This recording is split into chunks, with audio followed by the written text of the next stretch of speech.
اس expertise اس رکھتے ہیں کہ ساری صورتحال جب بنے گی اس کو بہتر انداز میں ہینڈل کر پائیں گے، یا اگر اپوزیشن کو مذاکرات کے لیے انگیج بھی کرنا ہے اور اگر آپ سمجھتے ہیں کہ وزیر داخلہ اس کے لیے کوئی کلیدی رول کردار ادا کریں گے تو معذرت کے ساتھ شیخ رشید صاحب کی جو لینگویج ہے خود اپوزیشن کے لوگوں کے متعلق وہ اتنی کوئی درست نہیں رہی ہے ماضی میں کہ ان کو بڑے بہتر انداز میں ویلکم کیا جائے اور ان کو غور سے سنا جائے اور ان کے کہنے پہ اپوزیشن ڈائلاگ کی ٹیبل پہ آ جائے، تو مجھے نہیں لگتا کہ یہ شرازی صاحب یہ آپ کو جس طرح فیلنگ اپورڈز کہتے ہیں کہ آپ ناکام ہوتے ہوتے کامیاب ہو جائیں، اگر شیخ رشید صاحب ریلویز کے پورٹ فولیو کے ساتھ بہت کامیاب وزیر تصور کیے جاتے، یا جب وہ پرویز مشرف صاحب کے دور میں ایک کامیاب ریلوے کے وزیر ہوتے، اور یہ وہی دن ہے جب عمران خان صاحب کے وہ بہت بڑے حریف تھے، دونوں کے ایک دوسرے کے متعلق جو بیانات ہیں وہ بھی ریکارڈ پہ ہیں، اس سب کو نیوٹرلائز کرنے کے لیے آپ نے اپنے ایک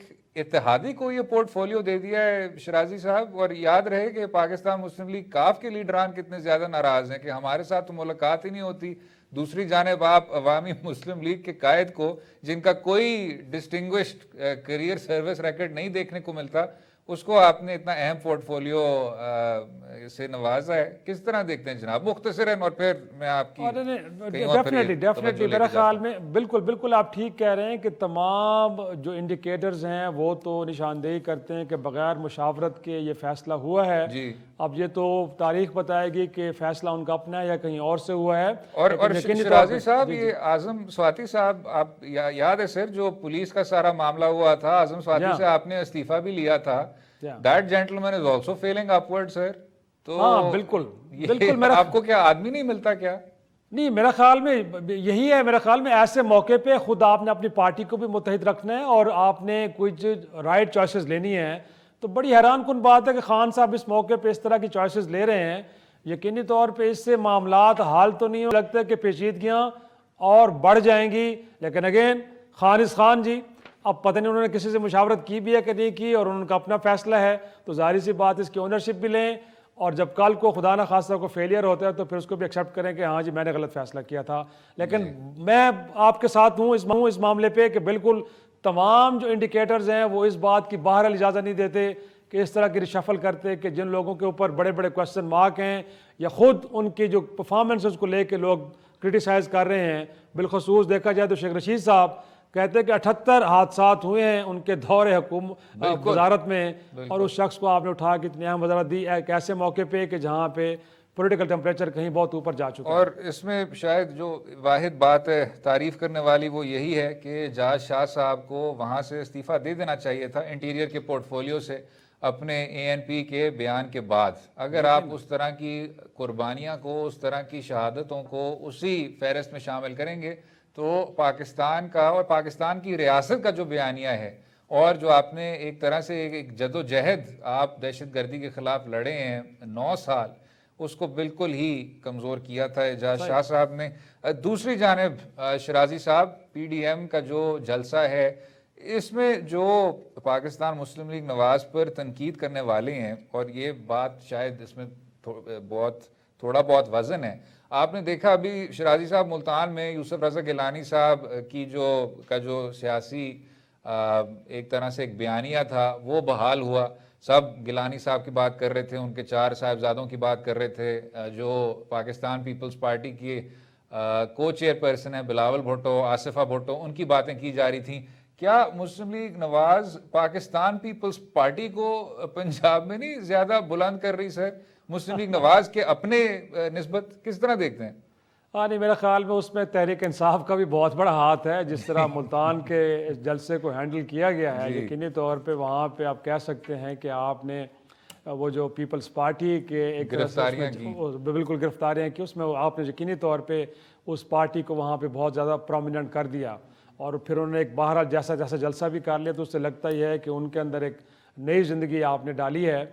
لیکن اب صورتحال جس طرف بڑھ رہی ہے، 13 کو آخری جلسہ اسد، اس کے بعد تو یقینی طور پہ جو اگلے آپشنز ہیں وہ آپشنز ہیں کہ ان ہاؤس چینج کے یا پھر استعفوں کے۔ میرا خیال میں اس معاملے پہ نون لیگ اور JUFA کے مولانا فضل الرحمان صاحب کے جو PDM کے پریزیڈنٹ بھی ہیں، شاید وہ پیپلز پارٹی کو کنونس کرنے میں کامیاب نہیں ہو پائے. اگرچہ یہ دونوں جماعتیں اس وقت خود کش حملے کے موڈ میں ہیں اور ان کا خیال یہ تھا کہ 13 کے جلسے سے پہلے یہ اناؤنسمنٹ بھی آ جائے گی کہ پیپلز پارٹی اور تمام جماعتیں مل کے استعفے بھی پیش کریں گی اور مولانا فضل الرحمان صاحب کے ہاتھ میں تھما دیں گے اور جب وہ چاہیں گے اسپیکر کے حوالے کر دیں گے, لیکن وہ نہیں ہو سکا. اور میرے خیال میں اس کے جو وجوہات بنیادی طور پہ ہیں, اگر دیکھا جائے اسد اس وقت جو پی ڈی ایم کا بیانیہ بنا ہوا ہے جو بہرحال کہا جاتا ہے کہ اینٹی اسٹیبلشمنٹ ہے, اس کی اونرشپ پرائمریلی نون لیگ کے پاس ہے. تو جب اس کی اونرشپ نون لیگ کے پاس ہے, ایسے موقع پہ آپ کو کیا لگتا ہے کہ پیپلز پارٹی کو کیا فیصلہ کرنا چاہیے؟ اگر اس وقت وہ اس آپشن کے ساتھ جاتی ہے کہ استعفے دے دیے جائیں تو پیپلز پارٹی کے سٹیکس ہیں, سندھ کے اندر اس کی گورنمنٹ ہے, تو گویا کہ اپنی گورنمنٹ کو بھی آپ گوائیں گے اور یہاں پہ بھی آپ یقینی طور پہ آپ قومی اسمبلی پہ بھی اپنے آپ کو آپ استعفے دیں گے تو آپ جائیں گے. قانونی زاویہ بھی یہی ہے کہ اگر آپ استعفے دے بھی دیں, کیونکہ اس میں اکثریت کو فرق نہیں پڑے گا, سینٹ کے انتخابات کو بھی فرق نہیں پڑے گا. سب سے زیادہ جو آپ کے سینئر قانون دان ہیں وہ بھی یہی بات کر رہے ہیں. وقفہ لیں گے.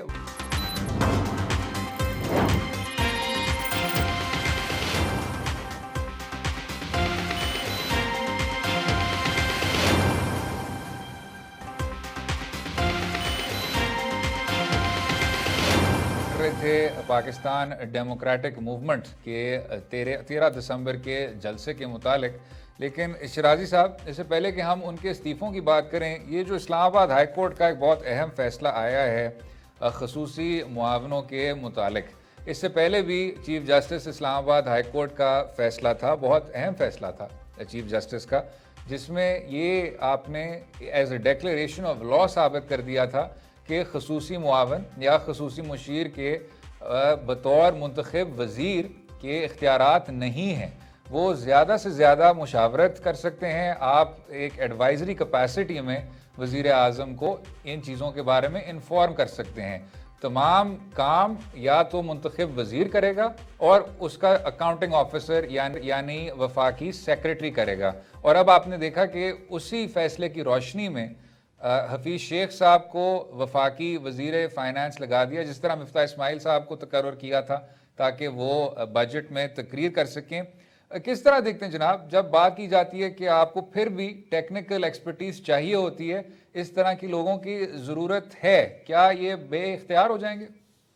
نہیں, میرے خیال میں بہرحال ایک اچھا فیصلہ ہے. اور جیسے ڈوول نیشنل کے معاملے پہ تھا کہ وہ پارلیمان کا حصہ ہو سکتا ہے کہ نہیں ہو سکتا, وہ کابینہ کا حصہ ہو سکتا ہے کہ نہیں ہو سکتا, بالکل بین ایسے ہی. اور اس میں بھی بہت سارے لوگ ایسے ہیں کہ یقینی طور پہ الیکٹڈ لوڈ نہیں ہوتے اور ٹیکنوکریٹس ہوتے ہیں, اور وہ کہاں سے آتے ہیں, کیسے آتے ہیں, اور اس ملک کے اندر بہت سارے اہم ڈیسیجن لیے جاتے ہیں, بہت سارے اہم ڈاکومنٹ ہوتے ہیں جو ان کے ساتھ شیئر ہوتے ہیں. تو بڑا اچھا فیصلہ عدالت کا, اور میرے خیال میں حکومت نے بھی اس کو آنر کیا, اور یہی وجہ ہے کہ حفیظ شیخ صاحب کا بھی جو سٹیٹس ہے ان کا انہوں نے مشیر سے اس کو وزیر کر دیا ہے. تو اچھی بات ہے. اور سننے میں یہ بھی آ رہا ہے کہ حکومت اس کو چیلنج کرنے بھی نہیں جا رہی. تو لگتا ہے یہ کہ یہ ایشو بھی جس طرح ڈوول نیشنلٹی کے حوالے سے تھا, یہ بھی ڈیسائیڈ ہو گیا ہے کہ وہ شخص کے جو بہت بڑے بڑے فیصلے کرے, اس ملک کے معیشت کے ہوں, اس ملک کی سیکیورٹی سے متعلق ہوں, وہ ایڈوائزر نہ ہو, وہ پھر باقاعدہ وزیر ہونا چاہیے اور اس کو منتخب نمائندہ ہونا چاہیے, وہ سینٹ کا ہو یا پھر قومی اسمبلی کا ہو. تو بڑی اچھی بات ہے کہ اس کو حکومت نے بھی بڑے کھلے دل کے ساتھ تسلیم کیا ہے, اور یہ بڑا ایک لاجیکل فیصلہ ہے, میں تو اس کو اپریشیٹ کرتا ہوں. نہیں جناب, بہت اچھی چیز ہے کہ یہ باتیں بھی اب کلیریفائی ہو رہی ہیں اور آئین کے نظام کے مطابق ہو رہی ہیں. دوسری جانب جو حزب اختلاف سے اب بات کی جا رہی ہے استعفوں کی, اس میں شرازی صاحب جو قانونی زاویہ ہے وہ تو کلیئر ہے. یہ جو بات کی جا رہی ہے کہ صوبائی اسمبلی کا الیکٹورل کالج کا کیا ہوگا, آپ کے جو سب سے سینئر ماہرین قانون ہیں انہوں نے بھی یہ بات کر دی ہے کہ الیکٹورل کالج مکمل ہو نامکمل ہو اس سے خاص فرق نہیں پڑتا. اگر پارلیمان کی 50% کیپیسٹی ہے تو وہی لوگ آپ کے سینیٹرز کو منتخب کر سکتے ہیں. اب پی ٹی آئی کا جو ایک نیریٹو بن رہا ہے وہ یہی ہے کہ اگر ہمت ہے تو آپ استعفیٰ دے دیں, اور وہی جو 1985 میں دیکھنے کو ملا تھا جنرل ضیاء الحق صاحب کے دور میں, جب پاکستان پیپلز پارٹی نے بوائیکاٹ کیا تھا تو ایک نئی جنریشن آ گئی تھی مسلم لیگ کے کنزرویٹو سیاستدانوں کی. ان میں میاں صاحب شامل تھے,